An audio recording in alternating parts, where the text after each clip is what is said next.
Party মুডে হামজাদের হেসে খেলে হারিয়ে উল্লাস করবে সিঙ্গাপুর। এশিয়ান কাপ বাছাইয়ে টিকে রীতিমতো গ্রুপ পর্বের শেষ ম্যাচে বাংলাদেশকে পাত্তাই দিচ্ছে না দ্য লায়নরা। তবে চুপ করে সহ্য করবে না বাংলা। ছাদ বন্ধ করা স্টেডিয়ামে বদলা নিতে প্রস্তুত লাল সবুজ বাহিনী। সিঙ্গাপুর ন্যাশনাল স্টেডিয়ামে বাঘে সিংহে লড়াই শুরু বাংলাদেশ সময় মঙ্গলবার সন্ধ্যা 6টায়। সিঙ্গাপুর থেকে হাসান সজীবের পাঠানো প্রিভিউ রিপোর্ট। প্রস্তুত মঞ্চ সিঙ্গাপুর ন্যাশনাল স্টেডিয়াম, আলোর নিচে ঝলমলে বাংলাদেশ। তবে বাংলাদেশ কি তাদের ঝলমলে একটা পারফরমেন্স উপহার দিতে পারবে? এই ম্যাচটা দুই দেশের জন্য দুই ধরনের লক্ষ্য। বাংলাদেশ চাইবে দ্বিতীয় অবস্থানে থেকে দেশে ফিরতে, আর সিঙ্গাপুর এই ম্যাচটাকে উৎসব হিসেবে নিচ্ছে। সেটা বোঝাই যাচ্ছে তাদের আয়োজন দেখে। তারা চাইবে এই ম্যাচটা জিতে পরবর্তীতে তাদের এশিয়ান কাপের যে মূল পর্বটা রয়েছে সেটা দারুণভাবে শুরু করতে। Secret weapon was to be humble because we know we already qualified, but I think this game is for the fans. It's a celebration for them, but I think we have to go out there as players to do our job, is to get the 3 points and to continue working hard. I think it's not going to be an easy game tomorrow, but we have to do what we continue doing good. So I think all the boys are excited and we're going to go all out tomorrow.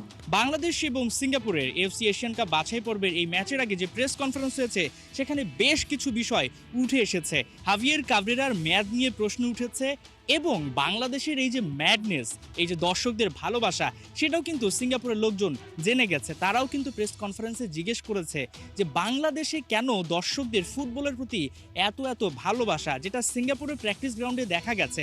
Jamal Bhuiyan কিন্তু একটা ব্যাপার press কনফারেন্সেও দাবি করেছেন যে মাত্র 6,000 ticket দেয়া হচ্ছে বাংলাদেশি দর্শকদের জন্য, যেখানে হয়তোবা 10,000 টিকিট হলে সেটা আরও ভালো হতো। তবে সেটা কিন্তু করা যাচ্ছে না নানা কারণে। না, অবশ্যই আমরা চাই আরও ফ্যান্স যদি আসতে পারলে তো টিমের জন্য ভালো, কারণ এখন মাত্র 6,000 টিকিট দিয়ে দিছে, কিন্তু হোটেলের সামনে অনেক ফ্যান্স মিট করছি, তো ওরা সবাই রিকোয়েস্ট করছে আরও টিকিট। তো আনফর্চুনেটলি মানে সিঙ্গাপুর ফেডারেশন দিতে পারে না, বাট যেটা আমরা তো জানি যেটা ঢুকতে পারবে না ওরা সাপোর্ট করবে। So we have them in our hearts and we will also fight for them. এই ম্যাচটা বাংলাদেশের জন্য যতটা না গুরুত্বপূর্ণ তার চাইতে বেশি গুরুত্বপূর্ণ হয়ে উঠেছে হাভিয়ের কাবরেরার জন্য, কারণ এই ম্যাচ দিয়ে তার চুক্তি শেষ হচ্ছে। I've been in this situation I think 3 times already. It's 3 contract extension, no? But more than that is the responsibility of achieving something important tomorrow. দারুণ একটা গ্রাউন্ডে প্র্যাকটিস সেরে নিচ্ছে বাংলাদেশ। এখন সময় এসেছে বদলা নেয়ার। ঘরের মাটিতে বাংলাদেশ এই সিঙ্গাপুরের কাছে হেরেছিল, সেই বদলা তো বাংলাদেশ নেবে, সেই সঙ্গে প্রবাসীদের একটা দারুণ জয় দিবে। এবং আরেকটা ব্যাপার বাংলাদেশের জন্য স্মৃতি হয়ে থাকবে, কারণ এই মাঠে ব্রাজিল এবং আর্জেন্টিনা খেলে গেছে। নেইমার তার ক্যারিয়ারের প্রথম হ্যাটট্রিকটা করেছিল এই মাঠে, তাই জয়টা যদি আসে সেটা কিন্তু একটা স্মৃতি হয়ে রইবে। হাসান সজীব, 71, সিঙ্গাপুর ন্যাশনাল স্টেডিয়াম, সিঙ্গাপুর। সারা দুনিয়া থেকে প্রবাসী বাংলাদেশিরা আসছেন, খেলছেন বাংলাদেশের জার্সিতে, কিন্তু যতটা হাইপ উঠছে তারকাদের দাপটে ফলাফল সেভাবে এনে দিতে পারছেন না head coach Javier Cabrera. Singapore ম্যাচের আগে তাই প্রশ্ন উঠছে, স্প্যানিশ কোচ কি তার দলের ভেতরে থাকা সমস্যাগুলো চিহ্নিত করতে পেরেছেন, নাকি আবারও দায় সারবেন পরের কোনো ম্যাচে ভুল শোধরানোর বাণী দিয়ে? রিপোর্টে বিস্তারিত। তোমাদের শহরে অস্ফুট কুয়াশা, সূর্যের দেখা নেই, মেঘে ঢাকা চেহারা। অস্পষ্ট দৃষ্টিসীমায় হামজা চৌধুরীরা কি বুঝতে পারছেন কোথায় গিয়ে ছন্দ হারাচ্ছেন তারা? সাথে বিদায়ের সুর হয়তো বাজাচ্ছেন হাভিয়ের কাবরেরা। তিনিও সত্যিই কি জানেন দলের সমস্যা আসলে কোথায়? কালে কালে বেলা অনেক গড়ালো। সিঙ্গাপুরের বিপক্ষে এশিয়ান কাপ কোয়ালিফায়ারের শেষ ম্যাচে নামতে যাচ্ছে বাংলাদেশ। সমস্যাগুলোর সমাধান জরুরি, তার আগে জানতে হবে সমস্যাগুলো আসলে কি। কাবরেরা অবশ্য কিছু পয়েন্ট আউট করেছেন কদিন আগেই ভিয়েতনামের বিপক্ষে 3-0 গোলে হারের পর। তার মধ্যে প্রথম দুর্বলতা ফিনিশিংয়ে। বাংলাদেশের ফরওয়ার্ড লাইনে পরিবর্তন আনা হয়েছিল।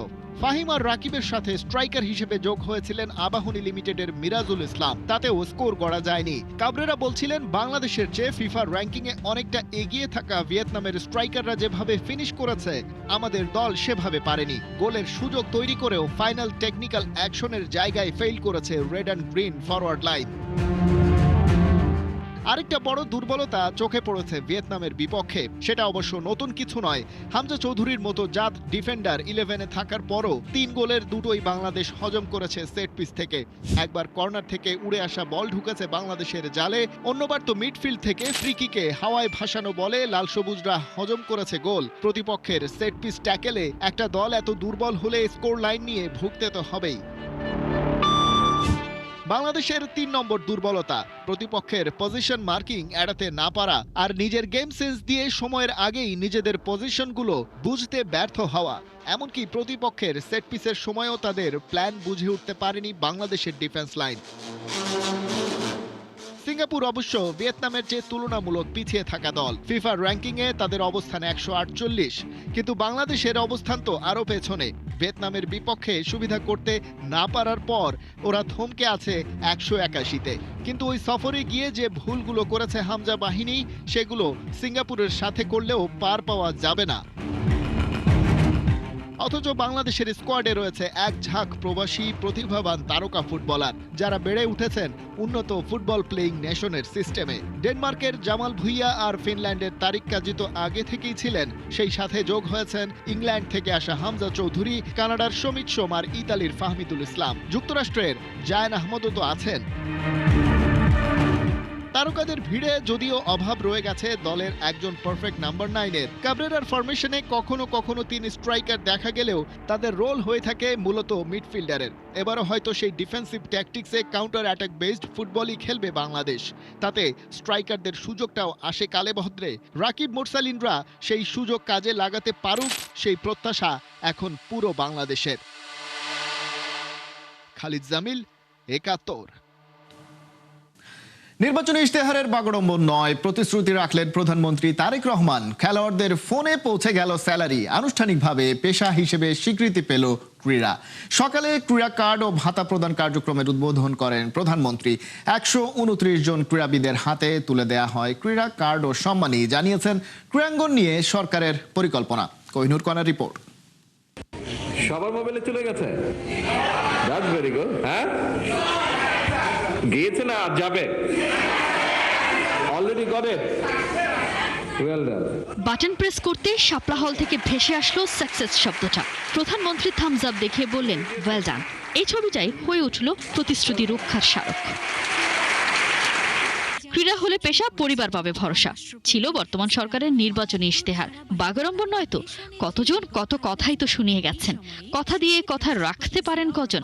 তারেক রহমান দেখিয়ে গেলেন কেমন করে প্রতিশ্রুতি রাখতে হয়। দেশের ক্রীড়াকে পেশা হিসাবে প্রতিষ্ঠিত করতে চায় এবং আজকের এই অনুষ্ঠানটি আমরা যে প্রতিশ্রুতি জনগণকে দিয়েছিলাম, দেশের মানুষকে দিয়েছিলাম, সেই প্রতিশ্রুতির কাজটি আমরা ধীরে ধীরে শুরু করছি বা শুরু করেছি। শুধু তো মুখের কথা নয়, বন্ধু হয়ে মনের কথাটাও শুনতে চান প্রধানমন্ত্রী। তাই তো সাফজয়ী অধিনায়ক সাবিনা খাতুনকে দিয়েছেন সাহস।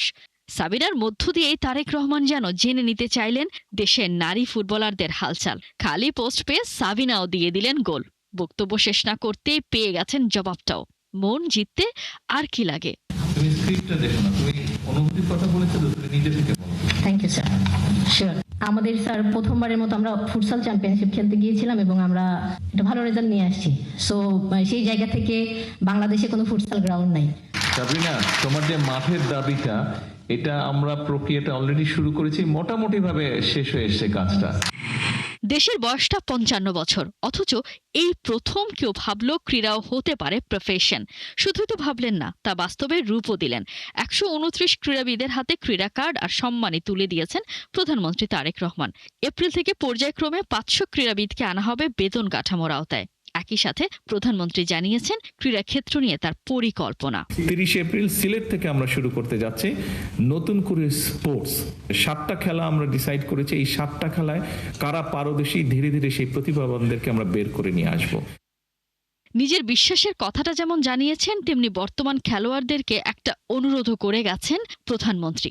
পেশাগত জীবনে আর যাই হোক, রাজনীতির দরকার নেই। খেলাধুলার মধ্য দিয়েই চান দেশকে নিয়ে যেতে মর্যাদার উচ্চতর পর্যায়ে। খেলোয়াড় বন্ধুরা, আপনাদের সকলের প্রতি আমার একান্ত আহ্বান, একান্ত অনুরোধ, পেশাদার খেলোয়াড়ি জীবনে আপনারা কোনো রাজনৈতিক দল বা গোষ্ঠীর প্রতিনিধি নন বা হবেন না দয়া করে। ক্ষণিকের সিরিয়াসনেস ছেড়ে আবারও সবার মুখে হাসি ফুটিয়ে হাসি মুখে বাড়ি ফিরলেন খেলোয়াড়দের বন্ধু প্রধানমন্ত্রী। কথা কম, কাজ বেশি করতে হবে, কথা কম, খেলতে হবে বেশি।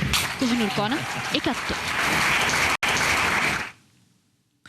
কথায় আছে পেটে দিলে পিঠে সয়। ক্রীড়া কার্ড আর ভাতা দিয়ে অ্যাথলেটদের চাঙ্গা করে দিয়েছে বাংলাদেশ সরকার। প্রধানমন্ত্রী তারেক রহমানের দারুণ এই উদ্যোগে কৃতজ্ঞতা প্রকাশ করে খেলোয়াড়রা জানিয়েছেন মাঠে আরো মনোযোগ বাড়বে, থাকবে দেশের জন্য আরো বড় সম্মান এনে দেওয়ার তাগাদাও।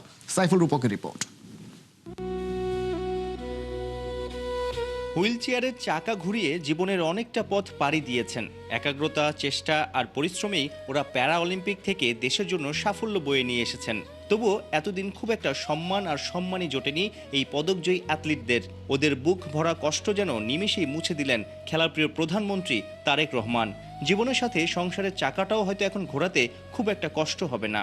জনাব তারেক রহমান উনি আমাদের মতো প্যারা অ্যাথলেটদের দুঃখ কষ্ট বুঝতে পারছে। যেরকম ভালোদের মতো তো আমাদের জীবনযাপনটা হচ্ছে একটু অন্যরকম, কারণ আমাদের চলাফেরা বা যে কোনো দিক দিয়ে বলেন আমাদের খরচ বেশি। আমাদের মতো ডিসেবল যারা পিছিয়ে পড়া মানুষ আছে ওরা আমাদের দিকে অনেক ইন্সপায়ার হবে। ক্রীড়া হলে পেশা, পরিবার পাবে ভরসা, এই ট্যাগলাইনে সোমবার 129 অ্যাথলিটকে ক্রীড়া কার্ড ও ক্রীড়া ভাতা দিয়েছে বাংলাদেশ সরকার। প্রতি মাসেই সাফল্যধারী খেলোয়াড়দের ব্যাংকে ঢুকবে 1 লাখ টাকা।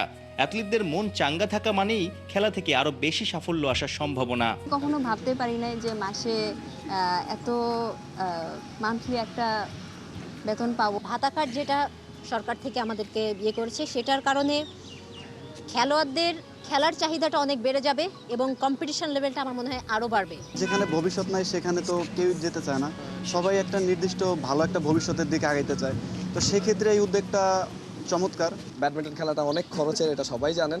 তো আমার মনে হয় এখন সবাই আসতে চাবে ব্যাডমিন্টন খেলতে, যে আমরা মান্থলি কিছু একটা পাবো এখান থেকে। অনেক ডিসিপ্লিনেই সম্ভাবনাময় অনেক অ্যাথলিটের দেখা যায়। আন্তর্জাতিক ইভেন্টে ওরা পদকও বাগিয়ে নেয়, কিন্তু আর্থিক অসচ্ছলতা, খেলা থেকে পর্যাপ্ত সম্মানই না পাওয়ায় অনেকেই ভিন্ন পেশায় যেতে বাধ্য হয়। কেউ কেউ আবার সুযোগ পেলে বিদেশে চলে যায় কিংবা খেলতে গিয়ে থেকে যায়। প্রধানমন্ত্রী তারেক রহমানের এই দারুণ উদ্যোগে নিশ্চয়ই আর ঝরে পড়বে না প্রতিভাবানরা। টেবিল টেনিস বলেন বা অন্যান্য সকল স্পোর্টস বলেন, আমরা এটাকে এখন থেকে প্রফেশন হিসেবে নিতে পারবো। দেশের প্রধানমন্ত্রী যে আমাদেরকে সুযোগ করে দিয়েছে, তো আমরা চেষ্টা করব অলিম্পিক পর্যায়ে খেলার এবং আরও ভালো করার। ভবিষ্যতে যেমন আমরা এশিয়ান গেম না, আমরা ওয়ার্ল্ড প্যারা গেমের মধ্যে আমরা অংশগ্রহণ করে বাংলাদেশের জন্য ভালো সুনাম বয়ে আনতে পারবো ইনশাআল্লাহ। সোমবার 129 জন খেলোয়াড়ের মুখে হাসি ফুটেছে। সাফল্যধারী এবং প্রতিভাবান মিলিয়ে মোট 500 খেলোয়াড়কে মাসিক ভাতা দেওয়ার চিন্তা করছে বাংলাদেশ সরকার। সাইফুল রূপক, একাত্তর। বিপিএল এ প্লেয়ারদের পাওনা টাকা বুঝিয়ে দেয়নি ঢাকা ক্যাপিটালস। বাধ্য হয়ে ব্যাংক গ্যারান্টি থেকে প্লেয়ারদের পাওনা পরিশোধের সিদ্ধান্ত নিয়েছে বিসিবি। চিঠি দিয়েও উত্তর মেলেনি, তাই এই সিদ্ধান্ত নিল বাংলাদেশ ক্রিকেট বোর্ড। অলরেডি 3টা চিঠি দিয়েছি। ওনারা বারবার প্রমিস করেছে যে পেমেন্ট ক্লিয়ার করে দিবে, কিন্তু এখন পর্যন্ত আমাদের হিসাবে প্রায় 3.5 কোটি টাকার উপরে প্লেয়াররা পায়। আমরা হিসাবটা নিচ্ছি কিন্তু প্লেয়ারদের থেকে।